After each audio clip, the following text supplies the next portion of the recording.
All right, guys. So here in this lesson here, we're going to be discussing, the math and methods here behind traffic here, and there are a few kind of metrics here that you want to be paying attention to and aware of with your website and business. So you want to obviously increase the volume of traffic that's coming to your site. Obviously, we've discussed already lots and lots of ways that you can do that.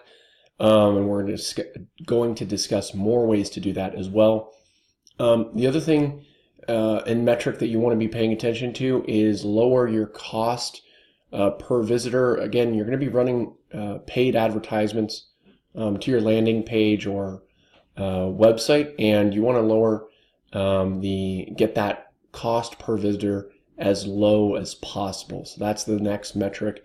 And the last metric here that you want to be focusing on with regards to traffic and people visiting your website is, oh, and by the way, we will discuss in more detail how you can do these things. So this is just to kind of bring your awareness up on the metrics you should be focusing on. The last thing here is raising your average visitor value, your average customer value, and you do that by offering them more products to buy. You can have upsells, downsells, order bumps, all that to get that the average revenue you're bringing in per person that comes to your website is always trying to go up. And the next thing here is, the money that's going to be made is in the math, okay? So you have to follow these formulas, because if you do, then you're going to make more money. You really need to pay attention to each of these little details, the metrics that I talked about before, and all the stuff that I'm going to be paying attention to, or that I'm going to bring your attention to later in this section as well.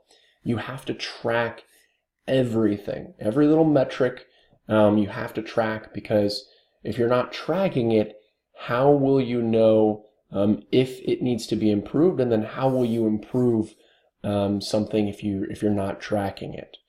So the other thing too that you need to do is use proven formulas. I'm going to show you formulas that you can use and apply to your own business. They're formulas that I've used for my business, and they should work for yours as well. And next, what you have to understand is that you have to have or you can have multi-point profit adjustments. And what I mean by that is you can have upsells or downsells, or a monthly service, or a one-off, one-time payment kind of thing. And what you can do is you can adjust one little thing in this part of your website, or one little thing in this part of your website, and everything kind of affects, and that kind of brings me to my next point, your structure and how you're positioning your offers. Is it a free trial versus just a straight up, is it a free 30-day trial? Is it just a $99 a month straight up, there's no trial? Or is it a 7-day trial? All these little things here are going to affect your profit. So you need to pay attention to how you're structuring your business. There's no real right or wrong way to this structure. I mean, there is a right or wrong way in certainly in some cases, but in others, it's just a matter of what works best for your business. And when you're paying attention to everything, and you can make little tweaks here and there to the structure, maybe instead of a free 7-day trial, you change it to a free 30-day trial, or vice versa, something like that. So you got to pay attention. You got to realize that the structure of your business affects the profits. Everything affects the profits.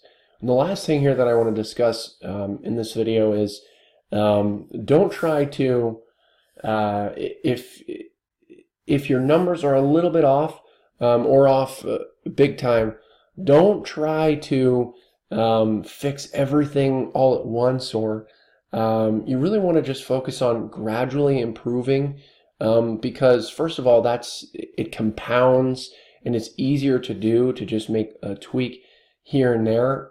Plus, what you do by gradually tweaking things here and there is you're going to figure out where the leak in your system is. If you kind of wipe out everything and just do everything of your business new, then you're not, maybe part of your old business, one little portion of it was actually a good thing. So by gradually improving and tweaking one thing at a time, you're going to discover, maybe this one thing or these two couple things were actually good for your business, and they weren't the problem. It was the other things within your business.